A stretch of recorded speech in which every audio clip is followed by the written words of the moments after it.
What makes people fail? Let's talk about that. I'm going to keep this video relatively short compared to other videos. What makes people fail?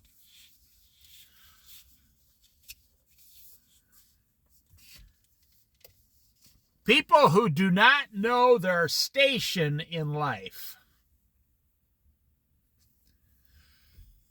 So, for example, let me start out at the low end. I'm going to go through every income group in America, and it'll blow your mind. So pay attention, because I'm going to do it briefly.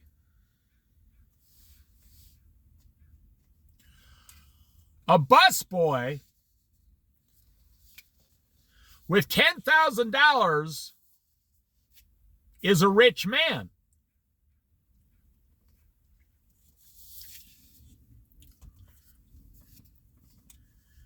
Because he doesn't need the $10,000. He lives on less than he earns.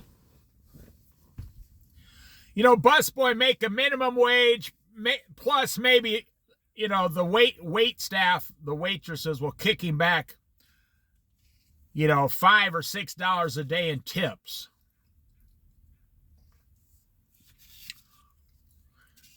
Which, you know, add up to $100 a month. But this is why people are failing. You don't know your station in life. You try to get too much, and we'll get into that in a minute. See, the busboy making minimum wage, and let's say his wife is washing the dishes. Any restaurant will hire a husband and wife.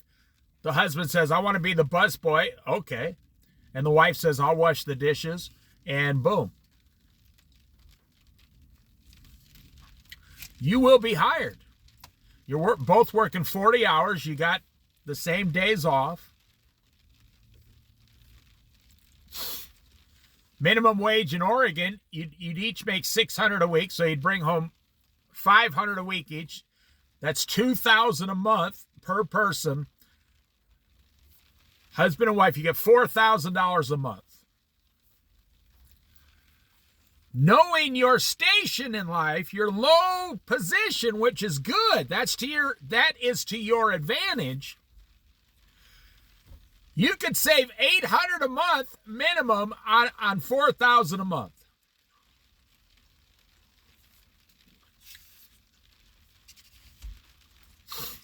Let's go up one. Okay, now you got people. Oh, actually, we got to go down. To poor people who don't even have jobs, they live off the government, or they're making minimum wage, say in Iowa, which is $7.25, $7.50 an hour.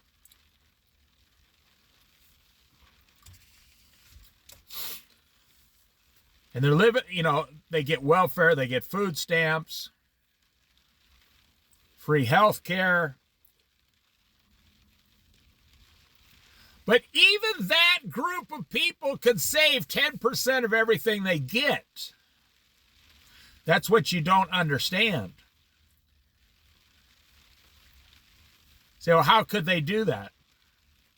You know, they get like two people like $2,500 a month. Well, then you only have to save $250 a month. I had a friend, this girl, she said, she was on welfare. This was 20 years ago. She said, how do I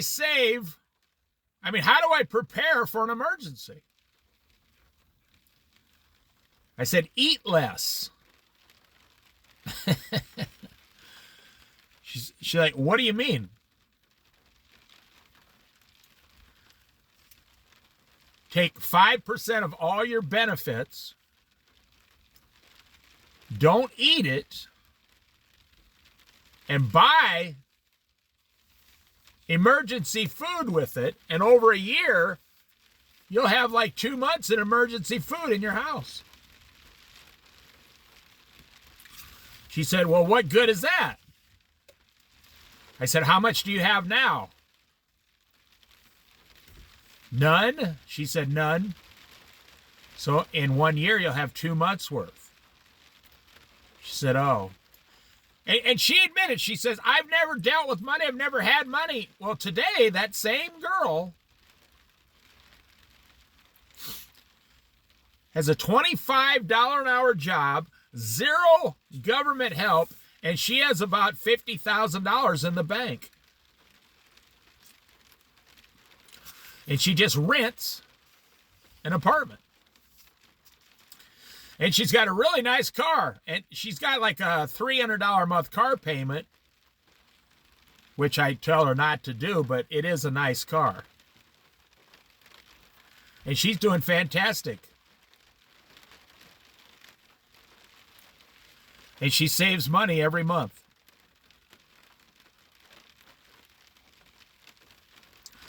So you go to middle class. The reason they are failing is because they are going beyond their station in life.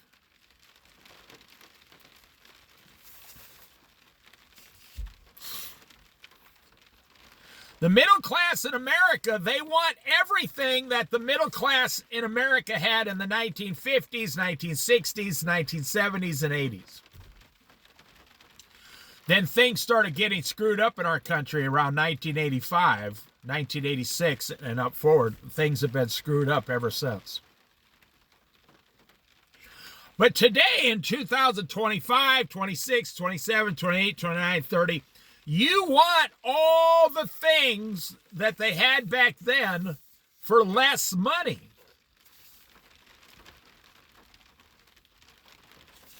Now you say, what do you mean I have more money? You don't have more purchasing power. Inflation, the cost of things. See, the reason it worked back then is because in 1980, I was 18 years old. I was already 18 in 1980. I could have went out and bought an unlimited amount of $65,000 houses all day long. You say, well, you made less money. Yeah, but the house payment would have only been $400 a month.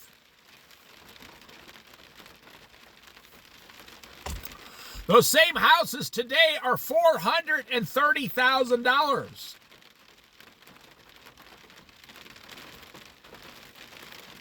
Your payment is $3,000 a month. Well, between $3,000 and $4,000 a month.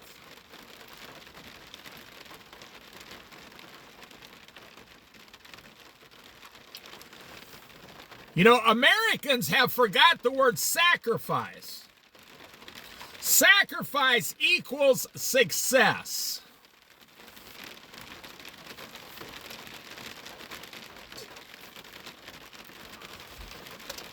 Do you know they predict next year in 2026, people taking cruises on a cruise ship, and mostly to the Bahamas. Do you know that industry and people taking cruises to Alaska next year during the summer? That industry is coming back big time. They predict that it's going to be up like 34% next year. So Americans are like, how come I'm so broke? Well, because you took a cruise. You, your husband, there's $8,000. Why do you think they put small casinos on cruise ships? So they can get all the money, they can get another $1,000 out of you.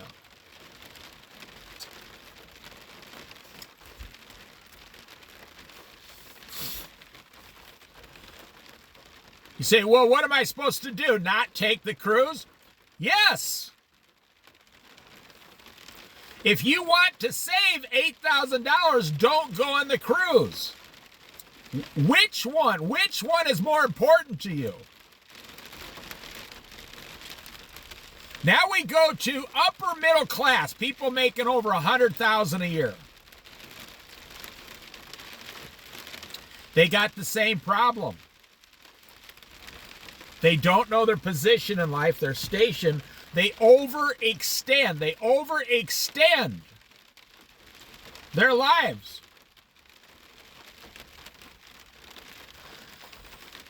People make over $100,000 a year. These are the people driving the $80,000 SUVs. These are the people buying the $575,000 houses.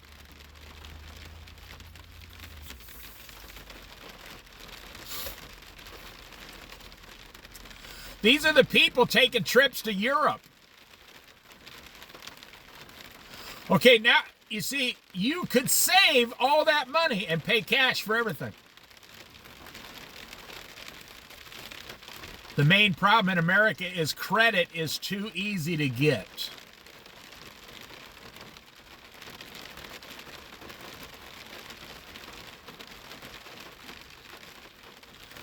So now let's go to people making the lower rich people.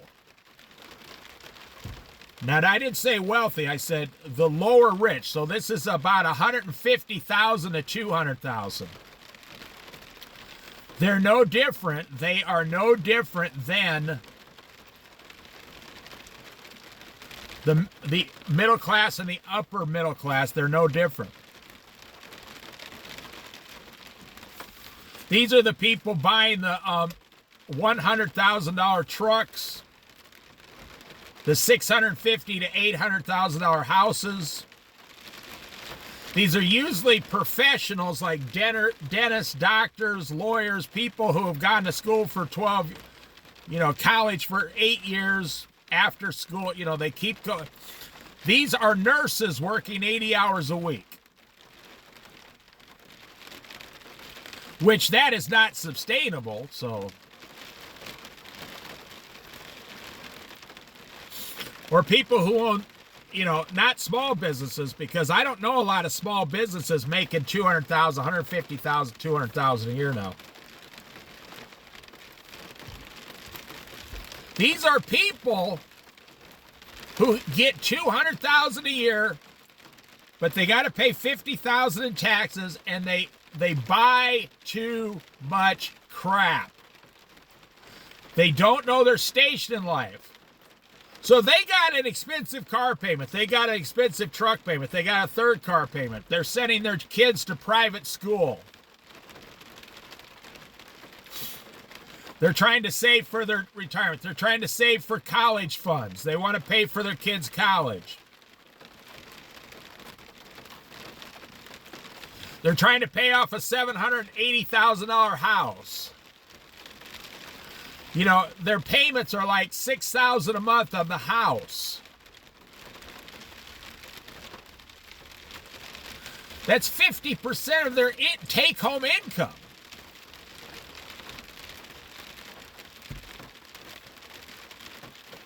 Let's go up to rich people. Like the real rich people who make over $250,000 a year up to $1 million a year.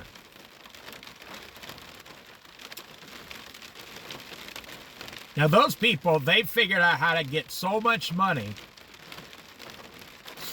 They're bringing home $500,000 a year after taxes, $400,000 a year after taxes, $350,000 a year after taxes.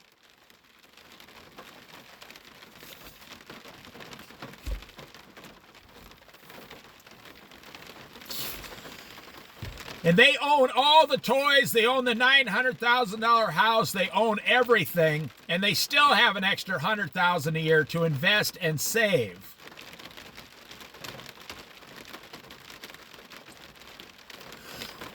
And then, of course, you go up to upper rich people who they got many businesses, 12 doctor's offices, 125 apartment complexes, people like that who, bring home after taxes $3 or $4 million a year. They reinvest all their money. They're only wealthy on paper. If they had to sell everything, it'd all be cut by like 60%. They'd still be wealthy, but they're only wealthy on paper. They even run their automobiles through the businesses. Okay, now I want to keep this video under 20 minutes maybe. So you see a busboy who saved $10,000 by age 22, or all the way up with the super rich.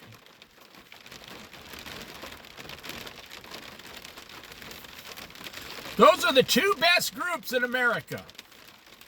So what does everybody do? Do they try to say, well, okay, then I'm just going to be a busboy and save $6,000 a year and be happy with life and serve Jesus Christ? No, nobody does that. That's what I did.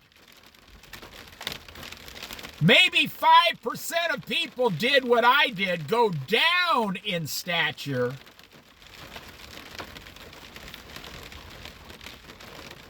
I don't take trips to Europe. I've never been to Disneyland. I don't want to go to Disneyland. I'm sitting here in the rain on the Oregon coast enjoying every minute of the today by the grace and mercy of Jesus Christ. Now, let me say, when I was in my 20s, I was going to become one of the super rich people. I had a plan from age 20 to 50. I was going to buy like 100 apartment buildings and become a multi-millionaire. And the Lord told me, because I was already a Christian, he said, don't do it. You'll destroy yourself. Well, I've never been one to argue with God. I said, okay, I'll do whatever you tell me.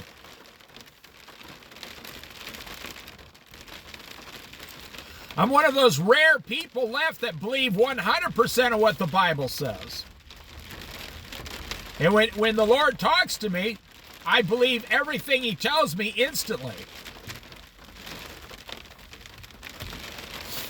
Someone asked me once, how do you know if it's the Lord talking to you?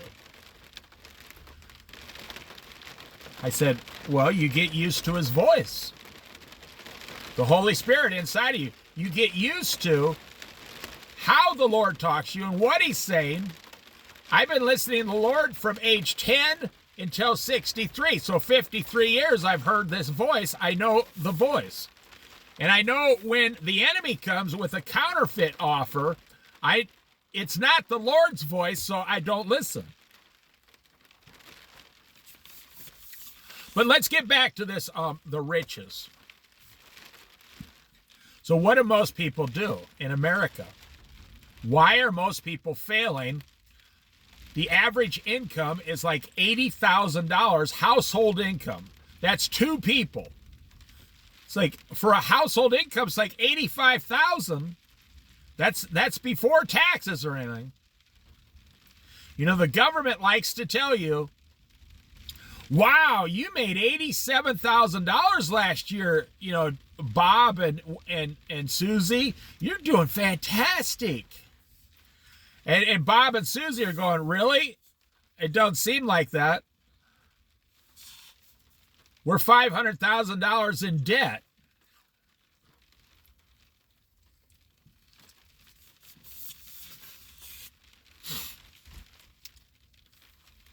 I'm going to have to go over 20 minutes here. That's fine. I mean, it doesn't bother me. You want to listen, listen. You don't want to listen, don't listen. God bless you. So they say, well, let's say they make $90,000. After taxes, they only get $65,000. Maybe $70,000. Let's say $70,000. Not really. After taxes, insurance, you know, maybe union dues. It's not that much. I mean, each person only has to make $45,000. So you got $90,000, then you got $70,000, and now you got your $4,000 a month house payment. Now you got, so that's $40,000. So your house costs $50,000. So now you have only $20,000 left. Wow. Let's say you bought a smaller house, you only have $30,000 left. You got 2 kids. You got 2 car payments. You see, now you're screwed. You and your husband make $90,000 a year, and you're screwed.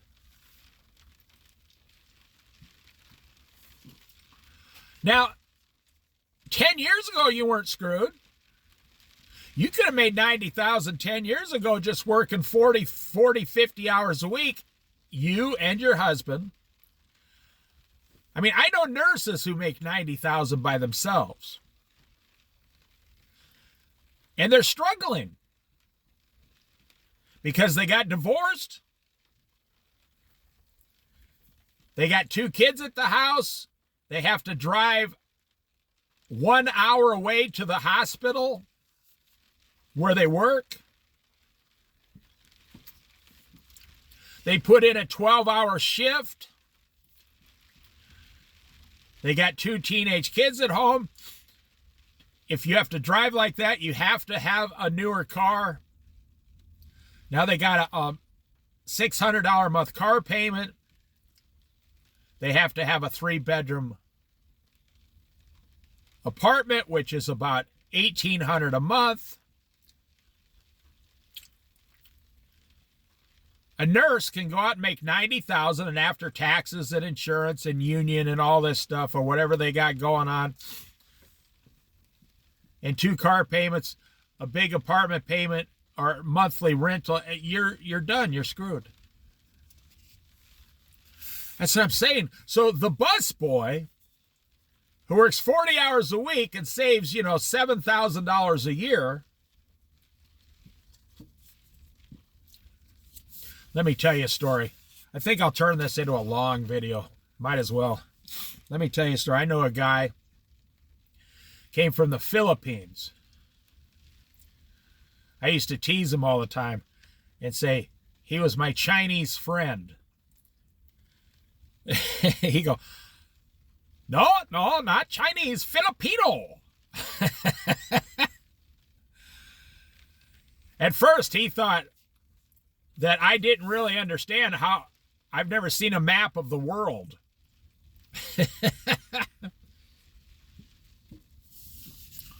This guy was,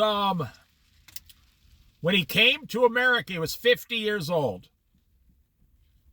And he came here 100% legal. And now he's a U.S. citizen. And his wife came. Oh, she's the most adorable woman. And he washed dishes and bussed tables 40 hours a week.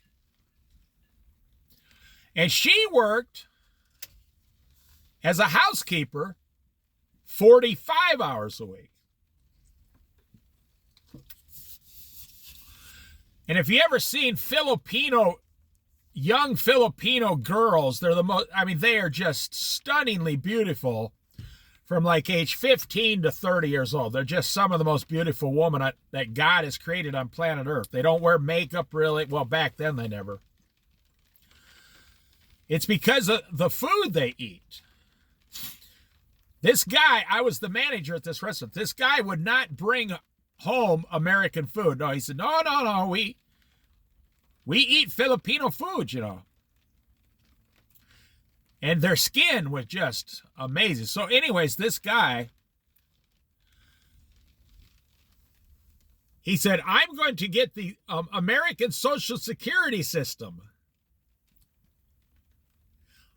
People in other countries dream about it. So he worked for 10 years. And he saved, I'm not making this up, they lived on his wife's wages in a 2-bedroom apartment. He came to work one day real proud. He says, I bought a brand new car. I went outside, he bought a $3,500 car.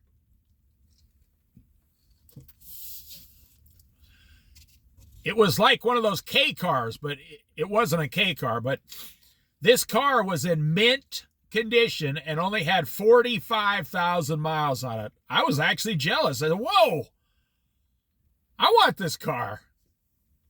He said, yeah, I've been looking long time for car. And He paid cash. Oh, yeah. So now try to grasp what I'm about to tell you. This guy never once spent a dime of his wages. Now, back then, he was making $10 an hour, 40 hours a week, $400 a week. This guy was saving $350 a week for 10 years. He came from the Philippines. He had family and things like that, but there was not really a chance to make a ton of money over there. He was explaining it to me. He said, "Oh, you come to America." He said, "I can save more than an entire family makes over there in 5 years." He said, "I can save this every year." So he made 10, 40. So he was bringing home, $18,000 a year plus tips, $20,000. He was saving $20,000 a year for 10 years.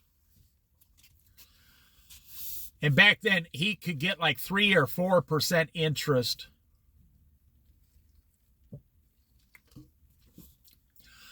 So bottom line is he had like $275,000 in the bank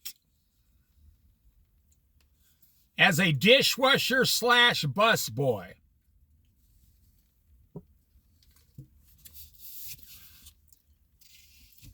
And this guy only cared about, the only thing he cared about was his wife and his daughters. This guy was never tired. Like 8 hours in America, that was like going on vacation. This guy never took trips. His daughter said, "No, we don't want to go to college." See, over there, only Americans want to spend $150,000 at college to go down and get a job.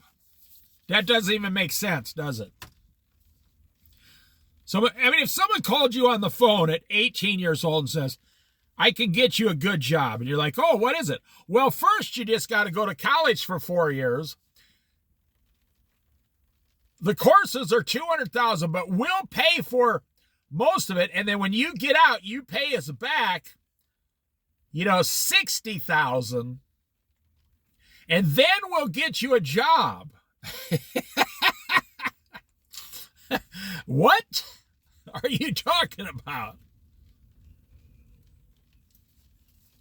$60,000. I could go buy 2 John Deere tractors, used ones today, and a nice trailer, and start my own business.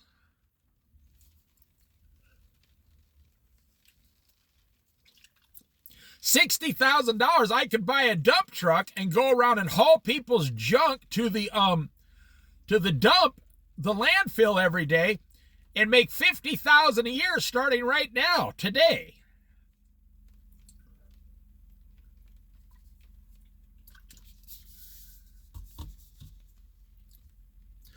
Well, people in other countries, they know this. They're like, "I'm not giving you $100,000 so I can get a job. I can get a job right now downtown." And they say, in like 8 years, I can save $100,000. But not Americans. You see, let me back up. People from other countries believe a job is to provide for their family.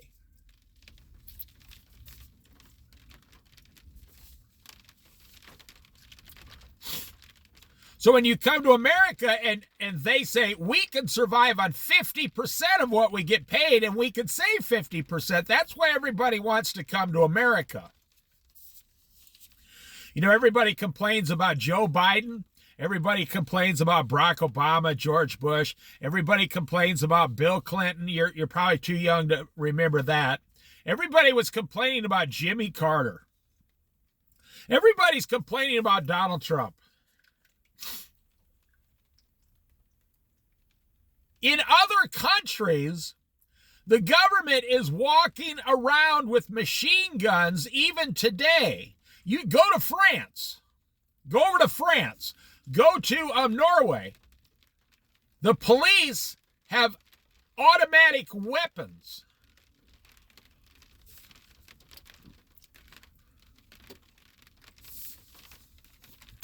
Go to Russia. They have automatic weapons. Go to Ukraine today. There's bombs dropping in Ukraine. You don't know if you're going to get hit by a bomb just going down to the store to buy some bread. So people in other countries, they come to America,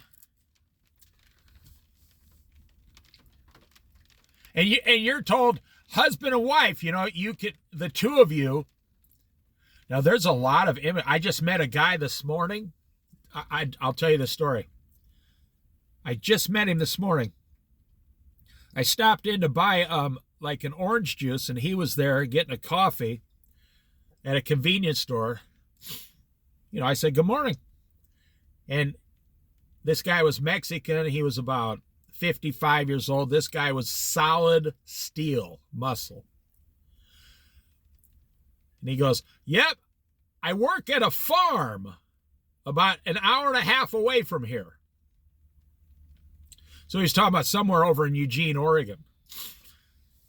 He said, they told me when I was young, get a strong cup of coffee. It'll keep you going all day until dinner tonight. I said, oh, you're a farmer, huh? You work on farms? He goes, yep. He didn't say yep because he was Mexican. He said, see.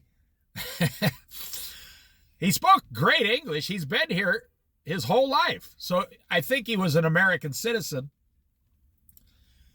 And I said, that's very hard work. I said, I grew up on a farm in Iowa. And we talked for like 5 minutes. And he wasn't racist, and I wasn't racist. And we had a great conversation about farming and how hard it is. And the guy walked out and got in a brand new truck that he paid cash for. Because in other countries, they don't see money as something you use for pleasure and wasting. In other countries, they see money as money for family and for saving for the future, because you never know. In other countries, they might have a regime change. I mean, in another country like Venezuela, Mexico, whatever, tomorrow they could tell you everybody makes $2 an hour. And you better have this money saved before that type of a person comes along. You don't see everybody that loves Donald Trump, you don't see Donald Trump trying to change the minimum wage. You don't see Donald Trump trying to better health care. At least not yet. He hasn't yet. It doesn't matter if it's Donald Trump or Joe Biden. Everybody's upset that Donald Trump is building a ballroom on the White House. Americans are concentrating on the wrong things. You're concentrating on the wrong subject. You are supposed to be viewing money, well, the way God gives you the money. You see, if you own, let's say you were Abraham, Isaac, or Jacob, and you're a multimillionaire, you would not view money as something you give away for pleasure. You wouldn't see Abraham, Isaac, and Jacob saying, hey, let's go down to Disneyland and spend 25 grand because we're rich. Let me take you way back before I was born. Before 1962. My great-grandpa, my grandpa, and my dad, and one of my uncles, they viewed money as family, housing and survival. And if you had extra money to make some investments, that was good for you. Now, I don't know if you guys remember Pat Robertson. Now, I wasn't a big Pat Robertson guy. He was the minister on the TV. Now, I'm not saying he was good or bad. I mean, he was okay to me, but I liked him. But Pat Robertson used to tell people the average American only needs about $200 or $300 extra a month to change their entire life. And what are we doing? What do we got today, you know? I mean, you even call into the Dave Ramsey show, and he will tell you, you need to get a side hustle and make an extra $3,000 or $4,000 a month. Like you can just magically pull that out of a hat somewhere.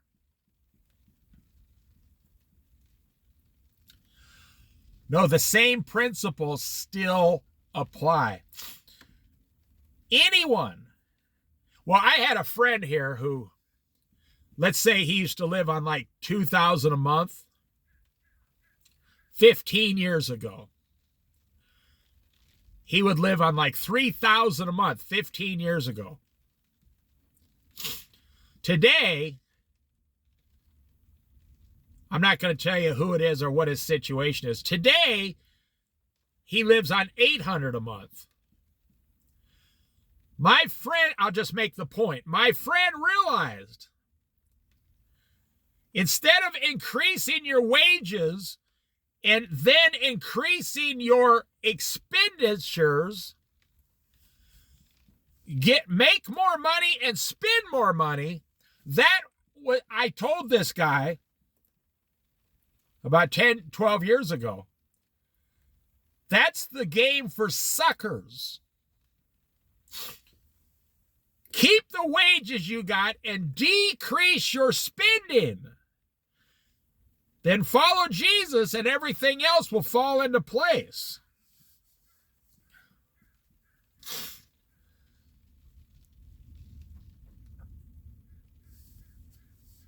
You know, I learned this lesson when I was like 8 years old.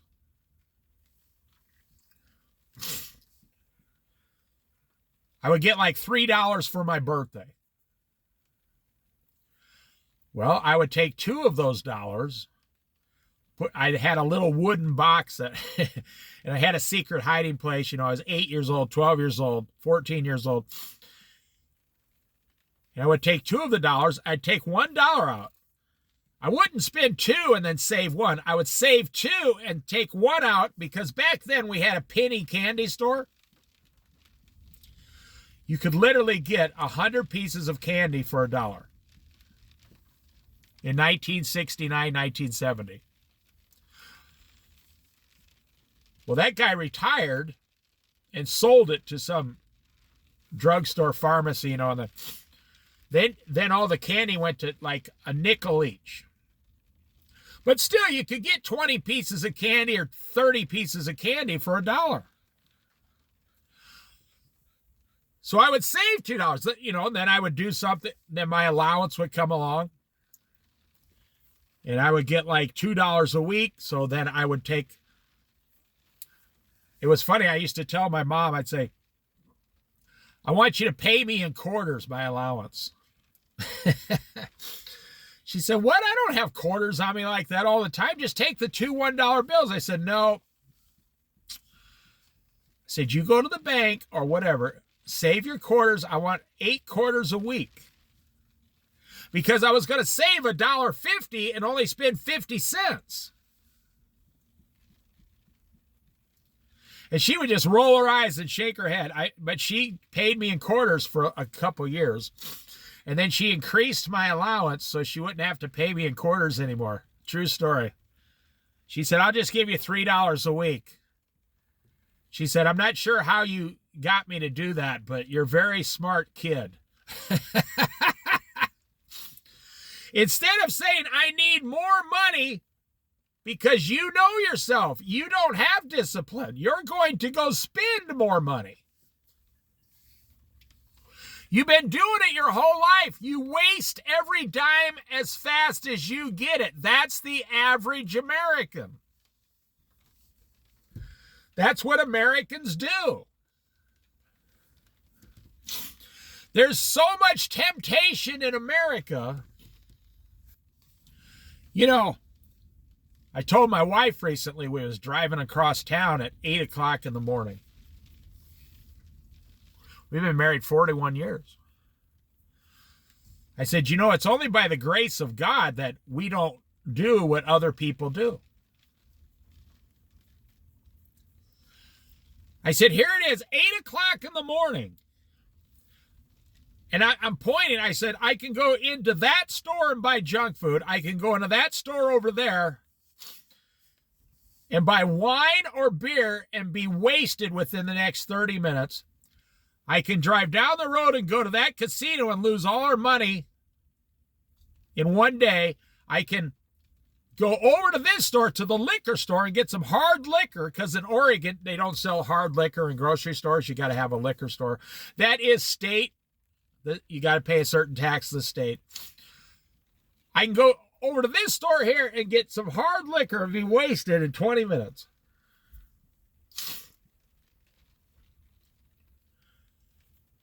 I can drive to Eugene, get on a plane, go to Disneyland, and start spending all our money.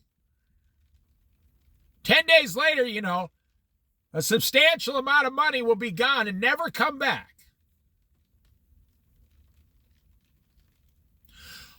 We have 3 marijuana stores, or maybe 4 marijuana stores in this town of 10,000 people. 1, 2, I think it's just 3. You got to go over the river to get to the next one. I said, I can go in there 8 o'clock in the morning right now and buy marijuana. You know, like buying cigarettes. I can go over to this store and buy cigarettes. I can go over to this store and buy marijuana. Pack, you know, like 20 marijuana, you know, smokes or whatever they're called. I've never smoked this stuff. And I can be high every day for the next 20 days. And they're only like $3, $4, $5 each.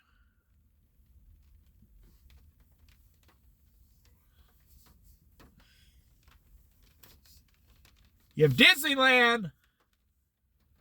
You have all these amusement parks, all these movie houses, your internet, 3 cell phones, 2 car payments, all the food, Thanksgiving, Christmas Eve, Christmas, New Year's. I mean, some people think, you know, St. Patrick's Day is like, well, it's just an excuse to go get drunk and wear green.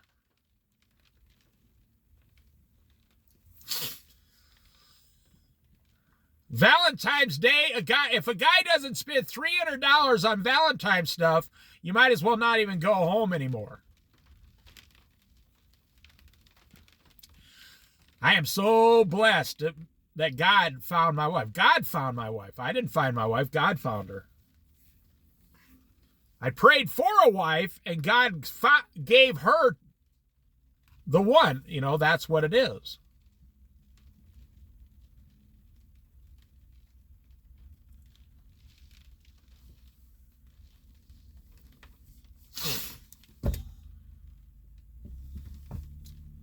So,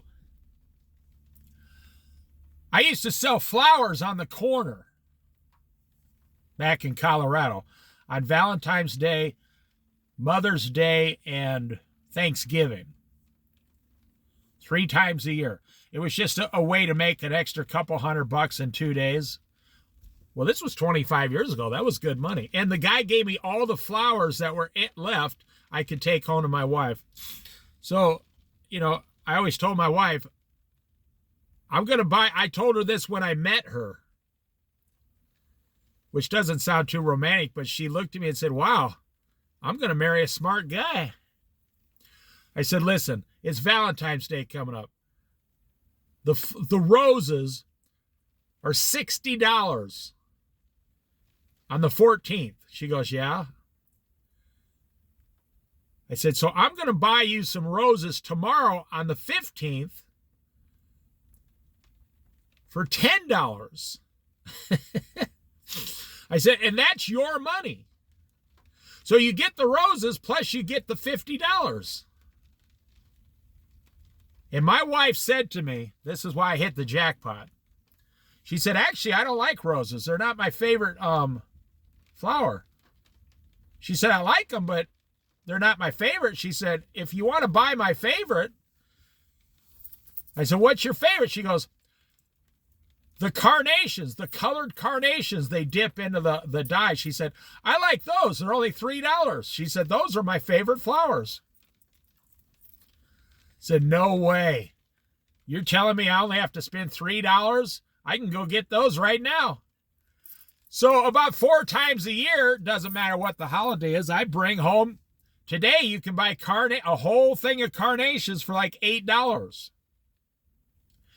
And oh boy, you know, sometimes, I mean, I'm not trying to make fun of anybody, but I like to go into the store now on Valentine's Day when I see all these other guys standing there around looking in their wallet, you know, practically crying. And they're looking at those roses and they're all wilted and they're like, oh man, I got to spend.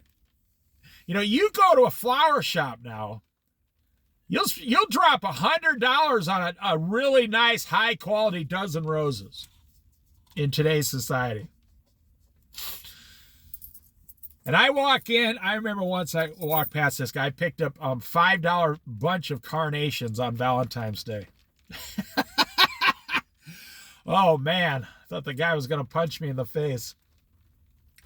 I said, yeah, I got to get the little woman some flowers on Valentine's Day. He looked at me and he was holding like $300 in roses. He goes, you're not serious. You're not taking those to your wife on Valentine's Day. I said, this was bad. I said, I've been married 30 years. This was like 10 years ago or whatever. I said, I've been married over 30 years and this is my wife's favorite flower. The guy goes, man. He said, I should have married your wife. He said, my wife's favorite flower is the one that's the most expensive, he said. He said, I don't even think my wife cares about roses. She just wants whatever's the most expensive because it makes her feel better. You see, let me wrap this up. In America, we make the money, but we spend the money, and then we take that money and go down to the bank and borrow more money.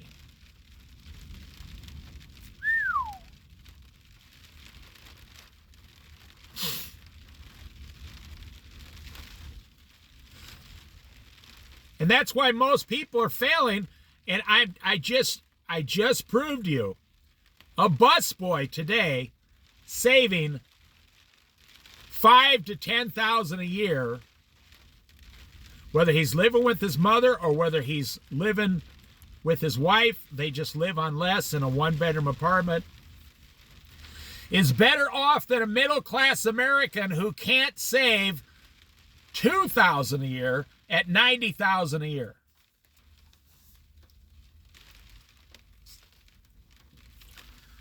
So, you know, my personal philosophy my whole life, it's not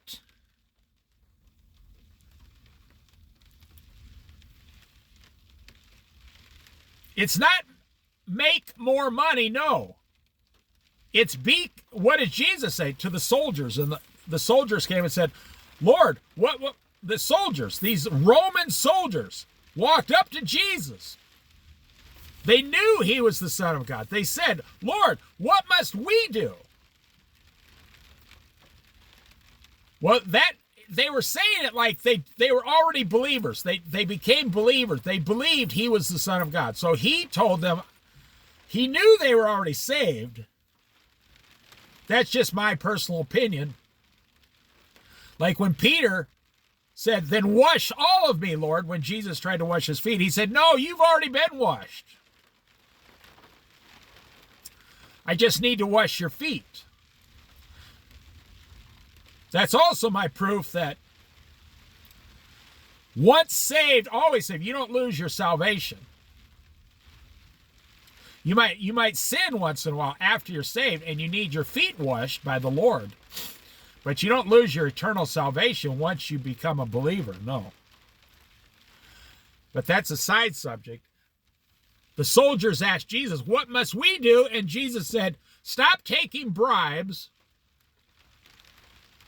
and be content with your wages. Jesus didn't tell them, go out and make more money. I'll tell you a quick story. I told this on my other channel before, my other Bible study channel that I had. The link or how to get to it is in the description on this channel. You go to the description in the back of this channel, and it's at the bottom. You can go to it if you want to. There's 500 one-hour Bible studies on it. You just go to YouTube, Jesus Happy 692. So anyways, back in Colorado, a long time ago when I was like 32 years old, I asked God for more money. I prayed once. I said, Lord, can I have more money? I don't seem to have enough money.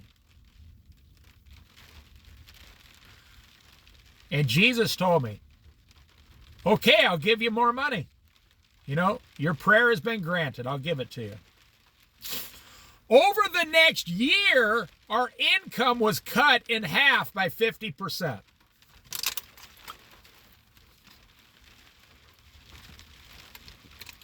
Now, this was 30 years ago. We were both working full-time, and we were making close to bringing home $40,000 a year, which was a lot of money 30 years ago. And I didn't have any money left. I didn't owe anybody anything, but I had no money left. So our income was cut down to almost like $24,000. And because of fear, now I'll talk about fear a minute. Americans have lost their fear of what could come. Because of fear, I was afraid that the Lord was going to do something to me. I don't know. I was, because I asked him, he said he'd give me more money. And now my income was cut by, 45%.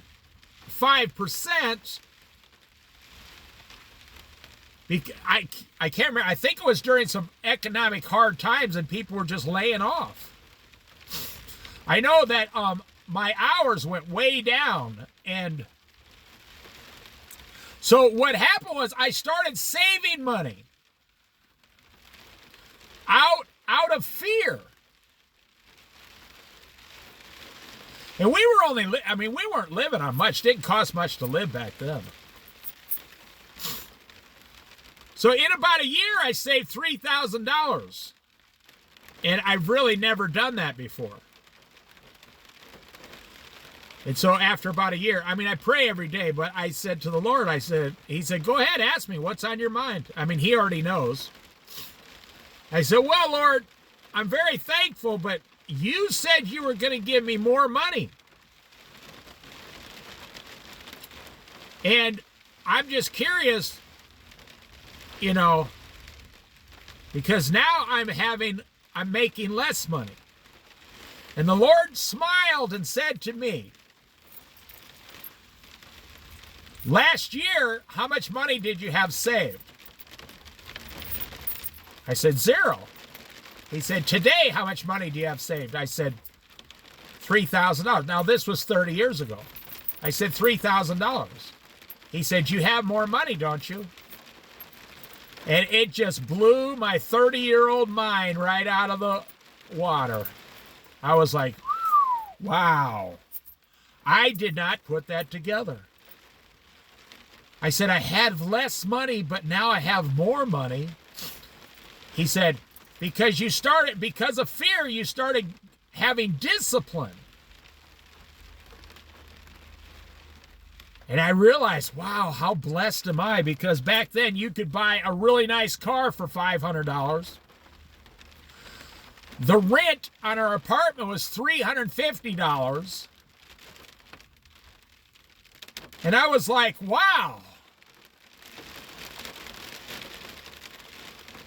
You did give me more money.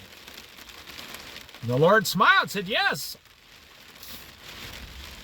He said, if I'd have give you more money, if you'd have went from $40,000 to $60,000, you still wouldn't have $3,000 saved. You'd just be wasting more money every month. And he went in, he kind of told me, you don't feed your livestock too much or they'll die.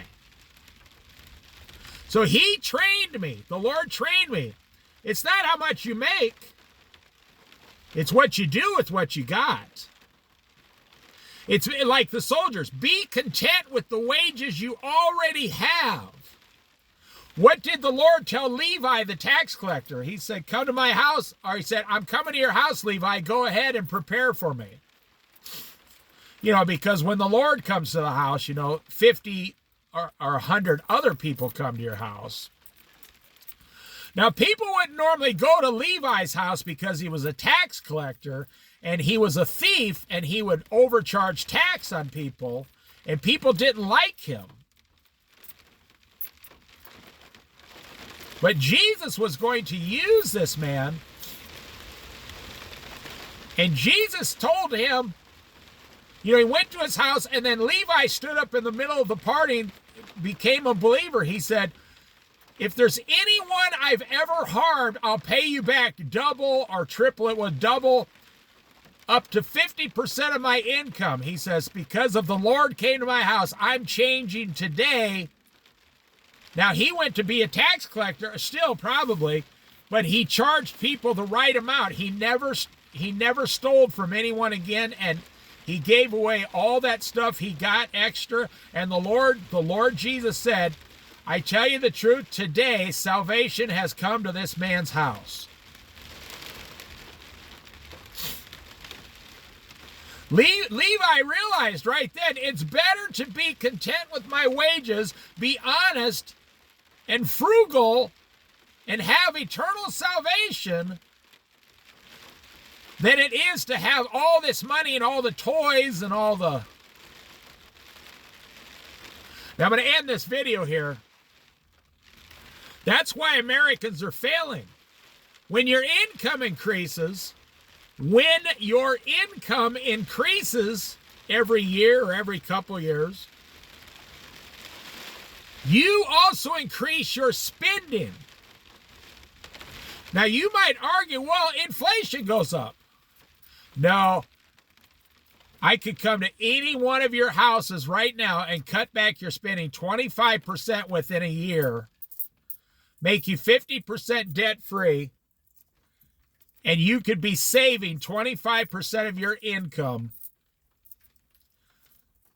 by this time next year for the rest of your life and be just as happy as you are right now today. In fact, that's not true. You would be happier. You'd be happier. Whatever happened to Americans, going for a walk? Just drive down any neighborhood at night. You don't see people walking. You don't see people out in the front yard playing with their kids. You don't see people on bicycles playing.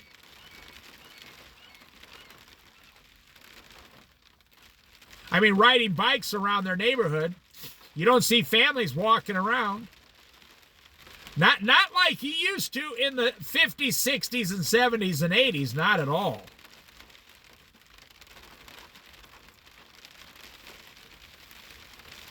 I am telling you, whatever happened to sitting down and reading a book? Whatever happened to that daily Bible study that you're supposed to do? Whatever happened to inviting your minister over for dinner once a month? Say, hey, you want to come to dinner? Once every month, come on over. You're my minister. He'll say, yeah, sure, we'll be over. He'll bring his wife and kids. Or maybe the kids will stay home and just him and his wife will come over. You cook them some spaghetti. They will gladly. You see, you could be doing all these things that don't cost any money. You know, it's really strange. You know, you can send yourself to college 100% free online.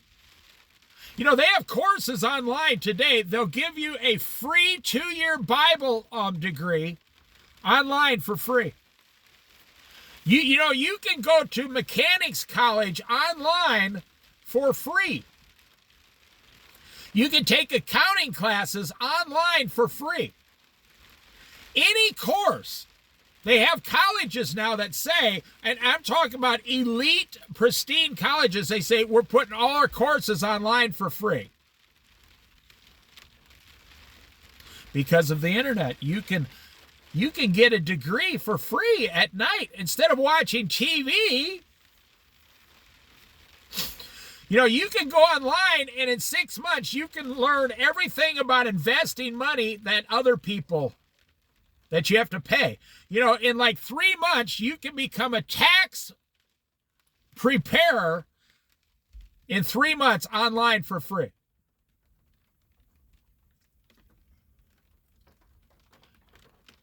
So real quick here, what does the average American do? Every year, your income increases a little bit, even if it's 1 or 2%, whatever it is. I mean, overall.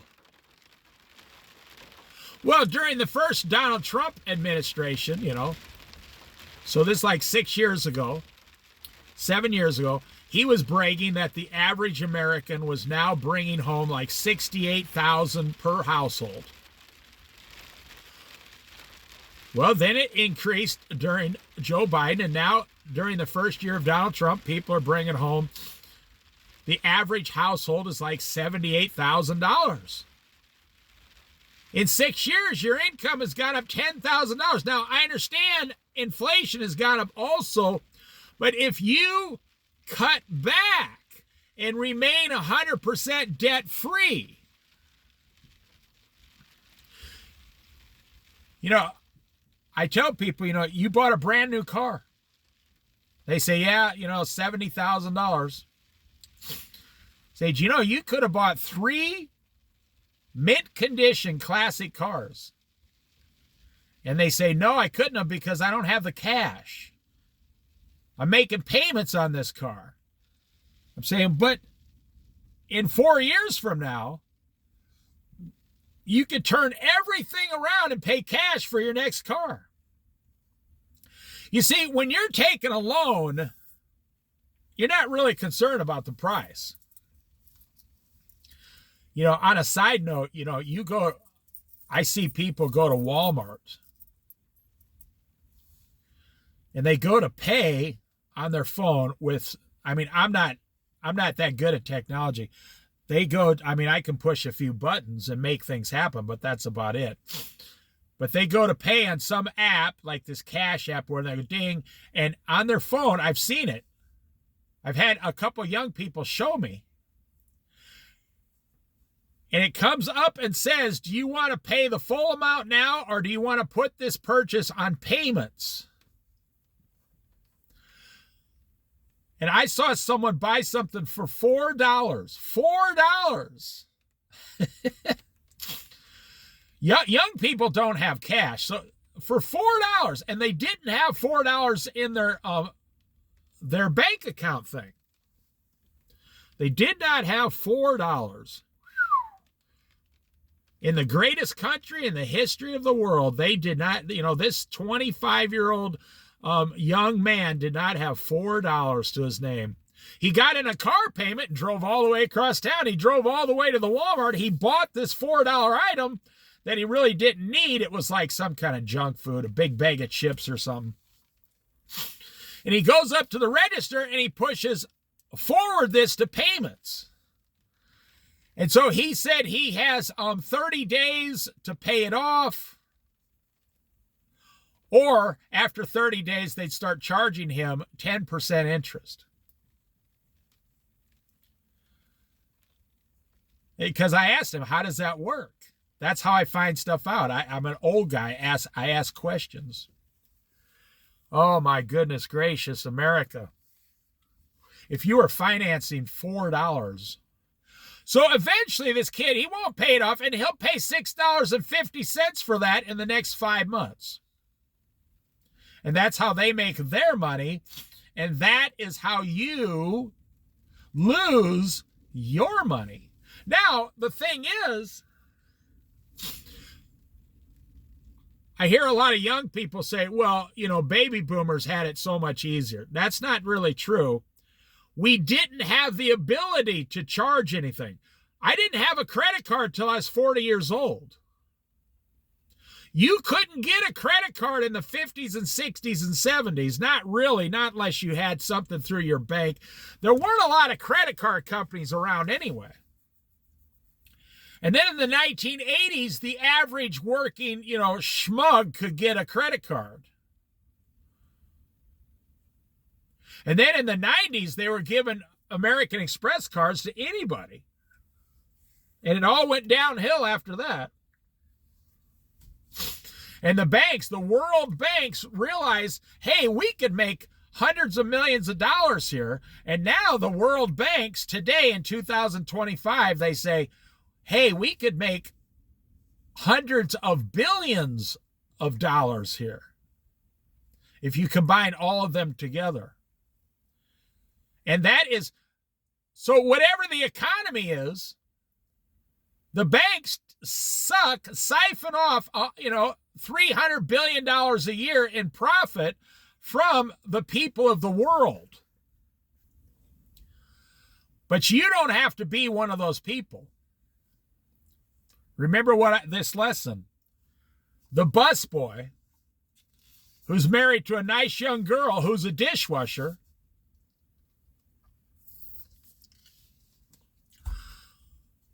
he saves $10,000 a year.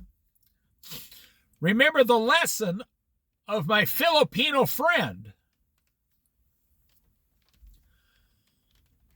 He saved $20,000 a year for 10 years. And plus interest, he had like $275,000. And he worked like 4 more years and went on American Social Security. I remember seeing him at the gas station once. He was still driving that same car for like 9 years. The one he spent like $3,500 cash on. 9 years later, the car was still running like a Swiss clock. It was running as good as a Rolex watch. I'm telling you, it was really going good. Because he only put like, 6,000, 7,000 miles on it. Per year, I mean. And so the thing never even had 100,000 miles yet. Because remember, he bought it at 40,000 miles for $3,500. You can't get something like that today, not really. Not unless you're a dealer or something. And he says, yeah. My name's Dave, Yeah, David. I finally got American Social Security, which he's an American now. So the guy had like 300 grand in the bank, a nice car, a nice wife, 2 beautiful daughters. They both got married to nice men, and they both had children. The cutest little babies you ever see. And he was getting like $1,200, $1,300 a month Social Security, and then his wife was doing the exact same. And then they moved to a smaller apartment. They didn't stay in the same apartment. As soon as his daughters got married and went out, they downsized to a 1-bedroom apartment. And they still eat Filipino food every day. They don't like American food. They say too fattening, no energy, no vitamins, bad food. We still eat Filipino food, homemade. You can go over to his house this very day, and his wife will be there in the afternoon getting the Filipino food ready. And the kids, that's the thing about that.